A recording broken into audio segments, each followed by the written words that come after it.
Hello, Monday Sporty fans. It is episode 7 of our Euro 2024 series. This episode is featuring Serbia with a special guest that is from Serbia and quite pessimistic about their chances. He's actually backing us to do very well. So stay tuned for all of that chat, like and subscribe for more. And of course, we need to just cut to. It is Harry and Uros for episode 7 of our Euros preview series. And it's featuring Serbia.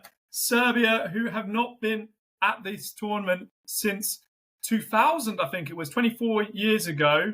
You're back when you were with Serbia and Montenegro. You've been in a few World Cups since. What's going on? We were still Yugoslavia at that point. I mean, the country's name Still was Yugoslavia. Yugoslavia. Yeah, I mean, it was comprised of Serbia and Montenegro only, but it was still 2 years later the country changed name to Serbia and Montenegro. At those Euros, we were still Yugoslavia. And do you think you've got lots of quality and it's just a surprise that you haven't been in the Euros sooner, or are you going to be a voice of doom in terms of the fact that it's been a long time coming for a reason? I mean, it's weird. Like, at times, Serbia, Montenegro, Serbia, whatever, definitely had enough quality to qualify. But there were just certain... I mean, the situation here in terms of football is never stable enough so to get that sort of a cycle of decent results going. So we would qualify for almost every World Cup, but then fail the Euros, and there's just no rational explanation for that. I mean, it's not that Serbia was going to win Euros at any point, but it was always in all these 24 years good enough to qualify. Just there were losses at home to Estonia, to draws with Kazakhstan, Azerbaijan before that. So it's just a series of weird teams where the atmosphere wasn't right, and something is sort of happening similarly before every big tournament that we do qualify for, which is why I'm not super optimistic about the upcoming Euros, but who knows? Maybe they will surprise us. And you've obviously got Mitrovic in your side, and Mitrovic I love because he reminds me of how, I'm obviously not the goal-scoring prowess, but he reminds me of how I approach football, with a bit like my glasses. I saw red sometimes, and you play on the edge a bit, and he's got that in him. He's got that anger, but channeled anger into his forwarding prowess and his forwarding marksmanship. What do you make of him and the fact he's gone to the Saudi League and ripped it up, obviously at a lower standard? Yeah, so he's a really good player. I don't love him, I guess, in the sense that, first of all, he's a Partizan player. I'm a Red Star fan, so there's a little bit of that, but more that he's just kind of a character, I guess, and you either love him or not. But he's a really good player. He actually did not seem like a huge talent when he was coming up in Partizan. I mean, it's not like he was considered untalented, but he wasn't one of the players that everyone thought would have a huge career. But he's obviously hardworking player, and he has that, I don't know, killer instinct, and he has that drive that, for example, Jovic, who is probably more talented, doesn't have.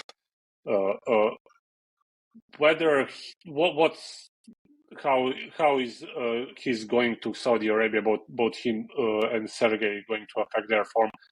Who knows? I mean, it's definitely not a league that's super competitive. So, I mean, he scored loads of goals there, but I mean, I honestly don't know what it means in terms of his form. I mean, he had an injury recently too, but honestly, I have no idea what to expect. I think that he might be less affected than some player because he's kind of approaching the games, especially national team games, very, very. He's always very motivated. So I don't think there will be a lot of problems, but I mean, it's definitely lower level of football, and I just cannot help but thinking that will be a factor.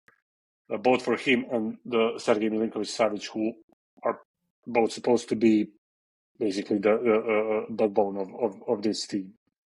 So I'm a little preoccupied, but we'll see. Is there any bit of you, any words that you can offer of fighting talk for England, or is it all you think we're gonna, with our attack with Bellingham and Foden and Saka and Kane, have a field day, or is there any optimism? I mean, I don't know. I don't want to sound defeatist, but I don't see. I think the Serbia's chance will be in other two games. We'll see how we played against Brazil, for example, and some other teams that are superior in strength. And even this friendly, we were friendly with Russia, which was sort of spoiled by your early red card. But the team doesn't look great.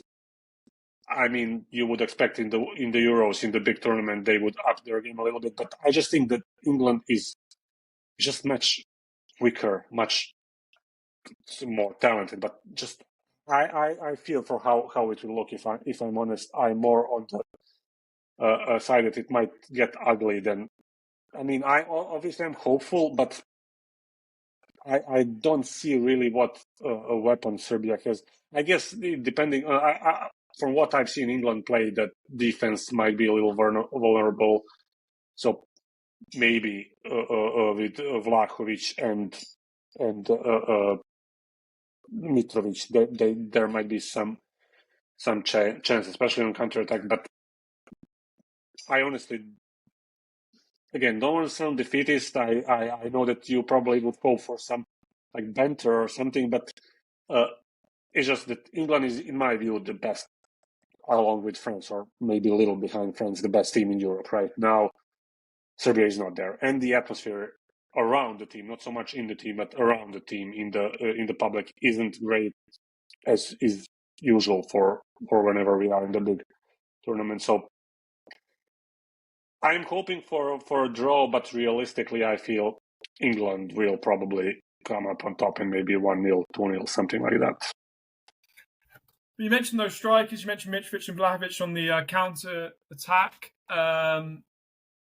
That gives you hope for the other two games, because there's Denmark and Slovenia, and that Denmark, that's a close to a 50-50, and Slovenia I'd probably edge towards you. I agree completely. I mean, Denmark, I haven't, to be quite honest, haven't seen them in a while. Haven't seen Denmark play since World Cup, essentially. So I'm not exactly sure what to expect there. But looking at their team, they have some. They really do have two players. But I feel like that's going to be the game which will, although three teams are possibly going through, so they're even without win there, can still hope for going to knockout stage. But yeah, that's going to be the game where, kind of like Switzerland in the last two World Cups for Serbia, which are going to be make or break. And then Slovenia, you would expect us to win, but they are traditionally kind of tough for Serbia. They are a tough team that they will probably be harder to beat than many people think. But I would expect us, honestly, like the way I see us getting 4 points in the group, which I mean is a little too obvious probably of a call, and I don't think I'm shocking anyone with that. But I think we will beat Slovenia, and I think we will get at least a draw with them, or at least that's my hope. But I think that Serbia definitely has quality to do that, and with Denmark, it will be sort of 50-50, and depends who has a day. But I feel like, especially up front, we have enough talent to cause Denmark problems. And I think, honestly, more than Mitrovic, I think this might be Vlahovic's time. He's kind of not living up to all the hype that was there a year or two ago, but I believe he's the biggest talent, at least in terms of attackers, that Serbia had in a long while. And I think this would be a great moment for him to really show show what he has. So I'm kind of hoping for him to shine, especially in those two games again. England, we'll see. I don't hope for much, but hopefully there will something be there. But these two games are sort of what we are aiming for. And as you said, it's going to be 50-50 against Denmark. And Slovenia is the team that we simply have to beat if we want anything resembling a good result in these Euros. And the other interesting element is Petrovic and him playing for Chelsea on a regular basis, which wasn't necessarily expected at the start of the season. How does he link up with the other Milinkovic-Savic in terms of who's going to jostle for that keeping jersey? Is it much of a jostle, or is it more of a one-way street? I think Petrovic is a better keeper, but I think Milinkovic-Savic will be the starting goalkeeper for Serbia. He was for the last few years. I don't rate him super highly, if I'm honest, but he has been decent for Serbia mostly, and he was pretty good for Torino as well. So even though I do think Petrovic is a better keeper, and I think especially in the long run he will definitely be the first choice, but I think still Stojkovic sees Milinkovic-Savic as a first choice, and I don't think that will change in the next month essentially. And you mentioned Stojkovic just then, in terms of his number one being Milinkovic-Savic. A word on Stojkovic: he is a national legend, an icon in Serbia, and from his playing days, and now he's your manager. Does that have an element of sort of written in the stars? Maybe that, I don't know, maybe he hasn't lived up to it yet, but there's potential there for a real groundswell of feeling and sentiment backing him, which you don't always get with a manager, but they've earned credit from their playing days in the homeland. I mean, yes, but that kind of fizzled out. That was sort of the feeling around the World Cup, because we had a really good qualification campaign, and there was real sense of excitement, the way the team played. And then the World Cup we looked naive. And again, like there were some things that I don't even have any idea why it happens, but it seems like before every single big tournament, there's some, not necessarily scandal, but just like something that happens where someone is unhappy and the atmosphere becomes, I mean, like it's not that the public turns on the team, but there's this, I don't know how to. I mean, I guess I do. Like, I think like probably something similar happens to in England with like the skepticism that's kind of always there. I mean, you now have great generation, but growing up, like watching England, there was always, always people were hopeful, but there was always sort of that feeling of like skepticism that they will never do anything. And Serbia was never that big. Serbia was never going into the tournaments with the ambition to win them, or at least not openly.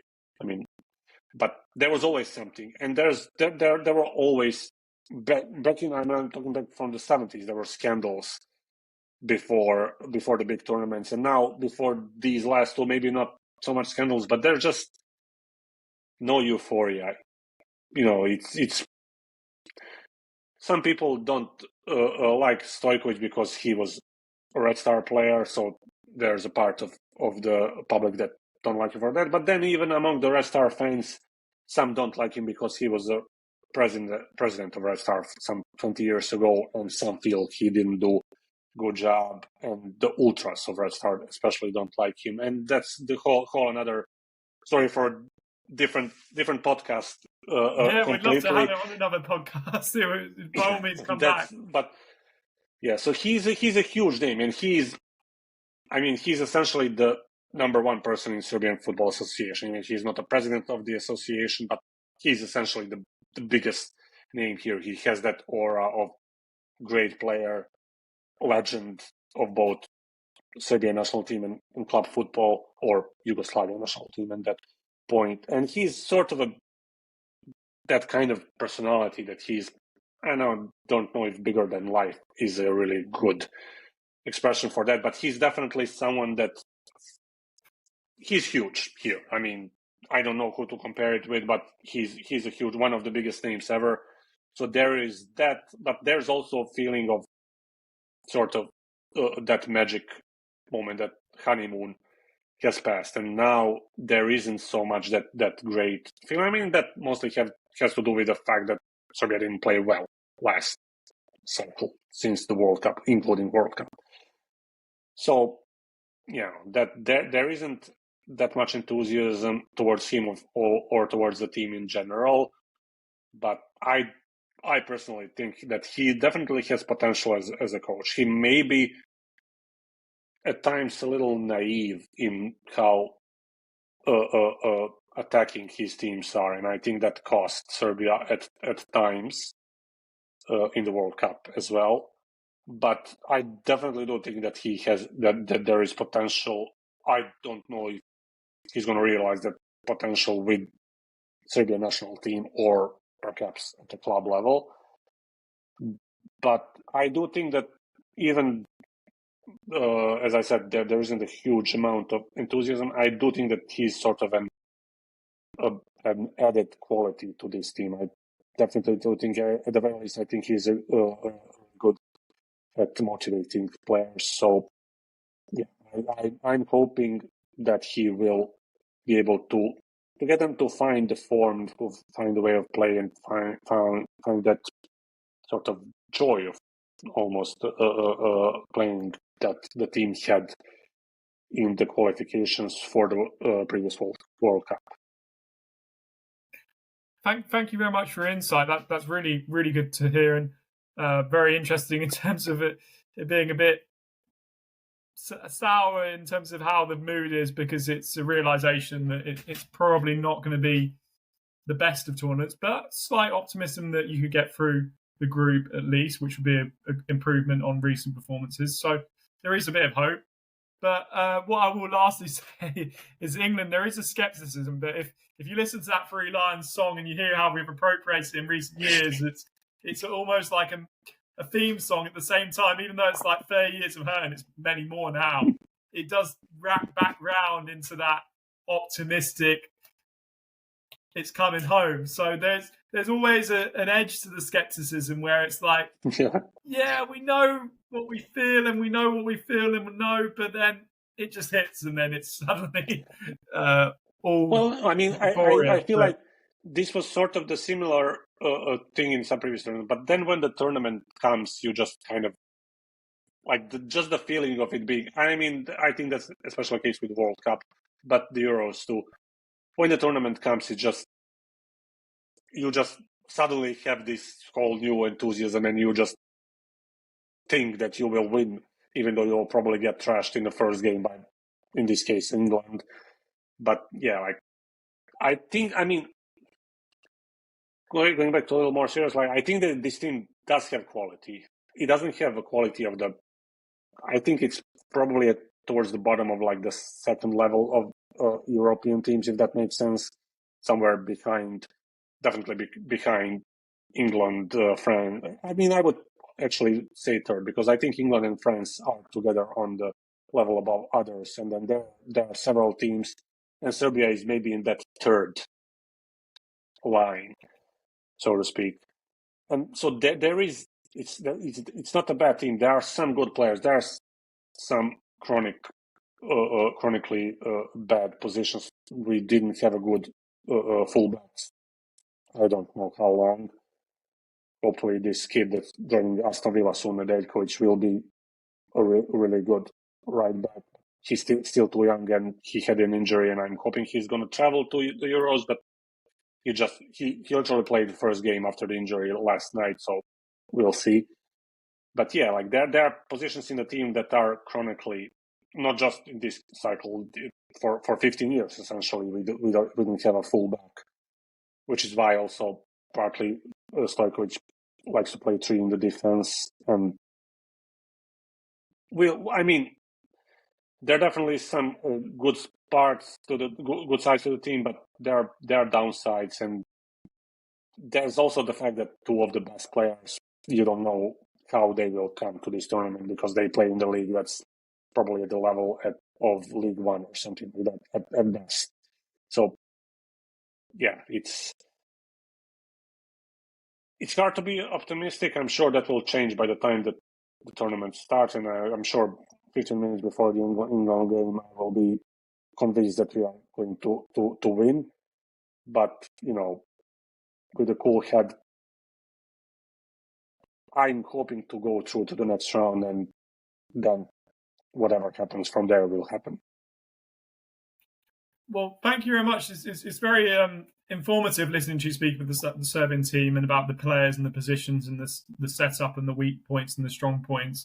And it's been a pleasure speaking to you as well. So it hasn't made me change my view on wanting to beat Serbia, but it has made me, if anything, more confident, but then also a bit more appreciative of the context of Serbian football, which is very enlightening. And thank you for that. Thank you for having me, and anytime you want to talk, I really love talking about football. So anytime you feel like you could use me, I'm here. Well, I'm sure we'll be calling you up a few times in the not too distant future. So thank you very much for that. Appreciate that. Thank Signing you. off. Thank you very much.